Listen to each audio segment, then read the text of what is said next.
the scope of physiotherapist is very narrow, and we deal with the parts of mobility and gross functional abilities with giving enough concern to its complications, which means we mostly think about the mobility and functional abilities, and about the other things like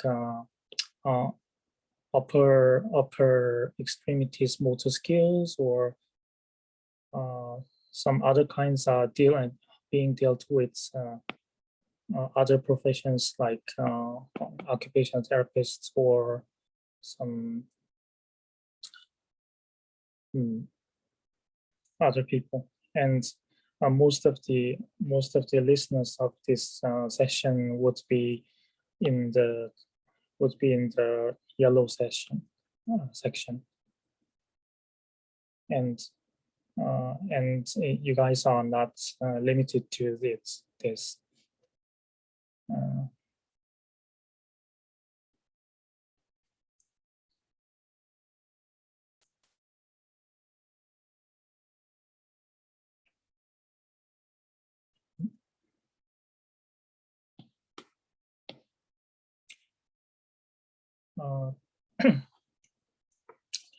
Looking through the guidelines, I have found something important when it's the first phase of post-stroke patients, and it says it is strongly suggested that rehabilitation in comprehensive care facility, along with rehabilitation units, with an interdisciplinary team,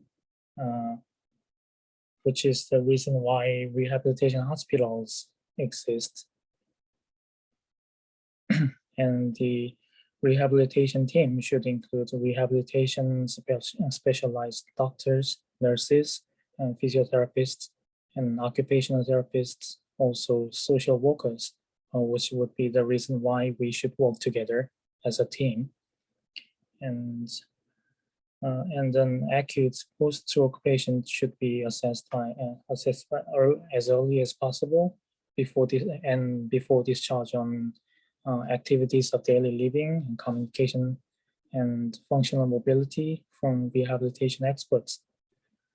And they also told about the timing of assessment, but that's not that strongly recommended.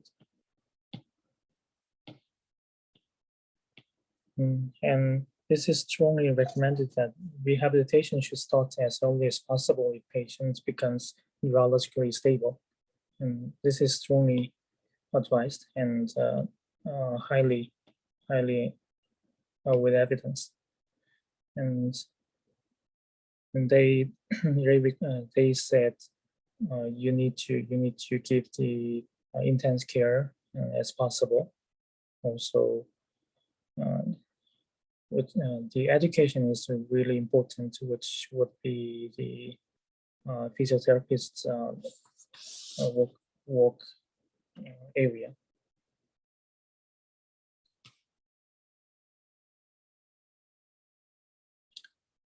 When a patient is through the stroke accident, then the patient starts to experience those three weird symptoms. At the very first stage of post-stroke, it is so-called flaccidity, what you cannot move the affected limb at all, because the innervated muscles cannot get the signal from the affected region of the cerebral cortex. And as he recovers, synergistic movement starts to occur along with spasticity, which makes you cannot stretch your limbs in a desired way, and also contract on the other side. And these two makes of activities of daily life, daily living, like self-care, eating and wearing and changing your clothes, and toilet use, and even going out to buy something you like.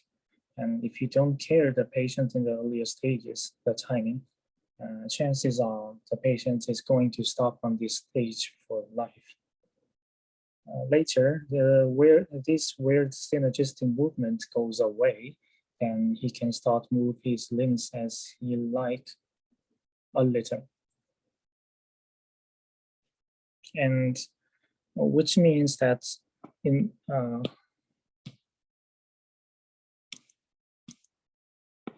this stage, he cannot move his limbs freely, and which means this should be some passive kind of physiotherapy needed. And through this stage, they will go into some more active trainings and also the strengthening exercises.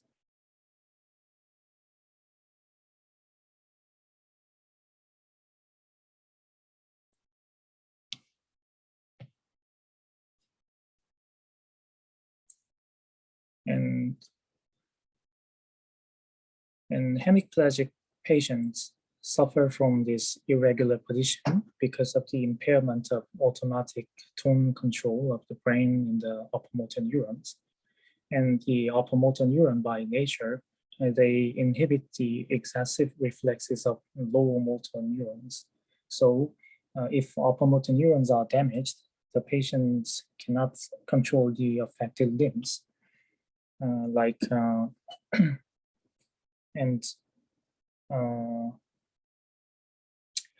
they look like very, they have the posture which is very typical. Like their shoulder is depressed, and also it is adducted, depressed and adducted, and also internally rotated. And their elbows are, their elbow is flexed and also pronated.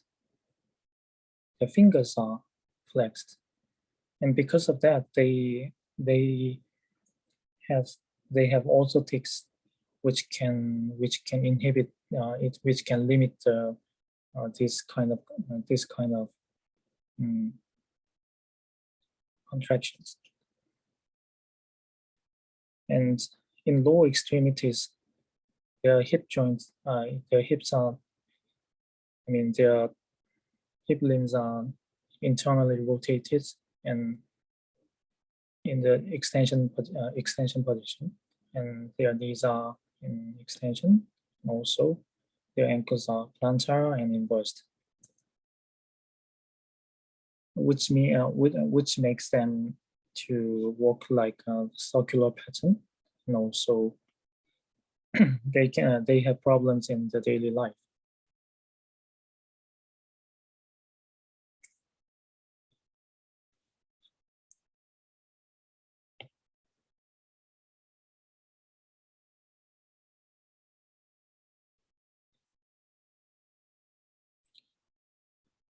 So the blue things are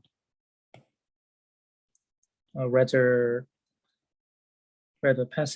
passive manner, which is in these earlier stages, like functional electrical stimulation, which makes your muscles passive, which makes your muscles contract with electrical stimulation, and if you stimulate your anterior muscles like here, then your ankle will just go up like that.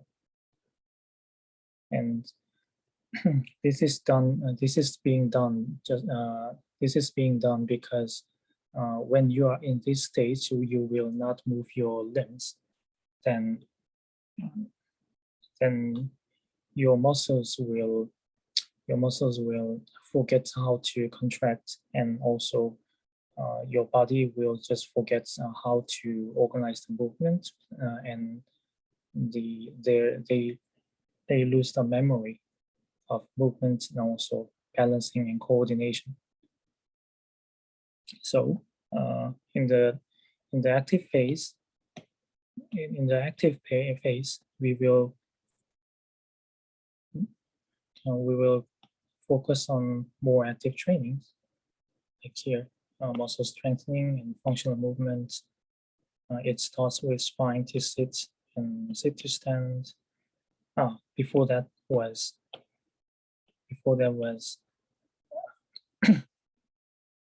um, rolling to the sides on the bed, keeping in balance while sitting and standing, and stand to walk, things like that. And which is the purpose of rehab? Part of purposes of rehabilitation as well.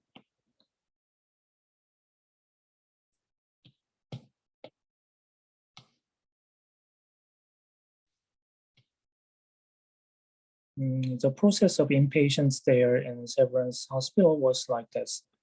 When doctors prescribe treatments, we first check the prescription, and then, as you can see, we assess the patient on generally motor functions, and we can do more if it's needed, like pulmonary functions for heart failure patients or spinal cord injury patients.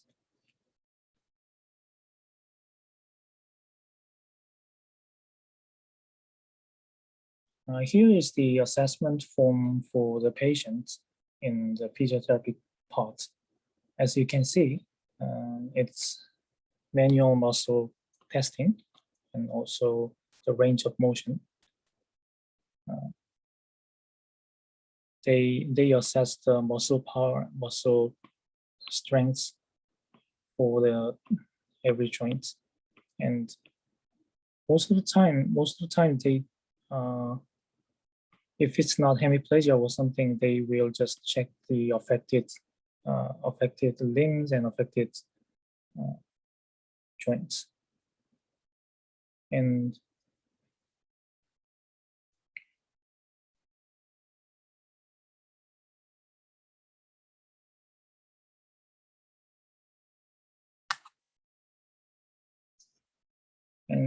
this one is for checking the functional mobilities. Starting from side rolling on beds to the left and right, and sitting from lying and to stand up, and standing independently or with assistance, like and also they check how if they can transfer from and to and from wheelchair, and they also grade that with assistance, the existence of assistance and pivots and lifts.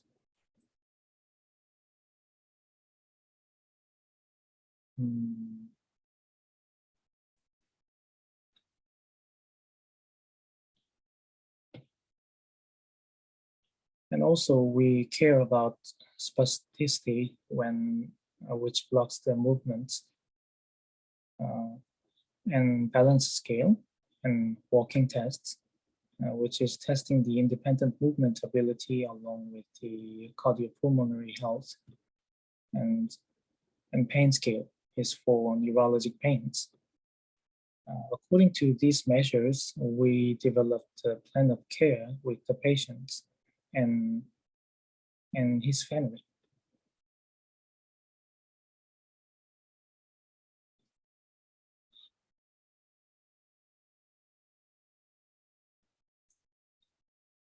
Do you remember the first stage of Brunnstrom stages? You cannot move at the very first stage, you cannot move the affected side, so no muscle contractions at all. Then what comes next? And then your muscles will just go to sleep and shrink, and also they forget about how to contract, and your system loses the memory and the skills on how to move your limbs and how to sit, how to stand, and how to keep the position in balance, and lastly, for doing what you want in the daily life. So for the first step, we have to apply functional electrical stimulation, which stimulates muscles to contract, and this keeps the muscle mass as of now the state, and also it can provide possible nerve signals being catched by the receptors around it. And also we can give passive range of motion techniques, which is called PROM. This keeps your joints from contracture and stiffening. Also, if you move the tissues around the joints, the blood supply improves. And you have to remember, people who get this therapy cannot move their limbs that freely. So it is good for them to passively move their tissues around their joints, and that would lead to prevention of contracture.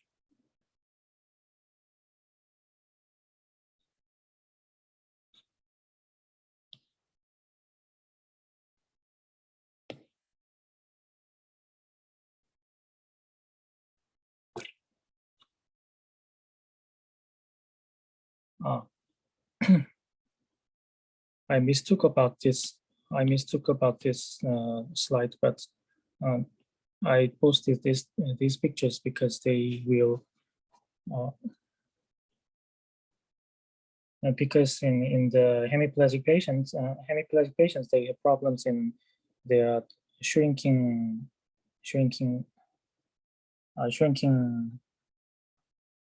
shoulders, and it will lead to subluxation of the humerus from your scapula. So it is important to keep them in place. So that's why they wear this kind of orthotics, and also because their fingers flexes while they are in the post-stroke phase, and to limit the contraction, they wear braces like this.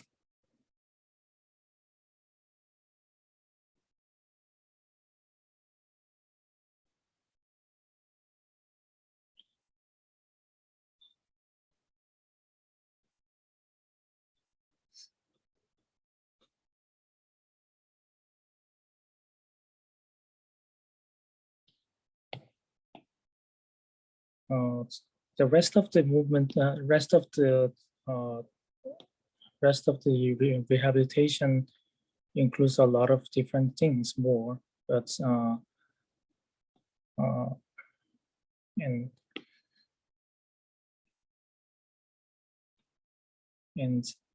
the gross goals of acute care in the early phases should be arranged from here to there. So they will just start from rolling on the bed to the right and the left, and after they recover their movements, they can try sitting, and when they succeeded to sit, and then they try to stand, and also keeping in balance, sitting and independently, and they will try to stand, to walk, and the therapist will improve their walking, which is gait. Well, I thought this should be taking a lot of time, but this should be this is the end of my slide. So maybe I will have to prepare more in the next sessions. And if you guys have some questions, or if you guys want to teach something to me, then you can raise your hands.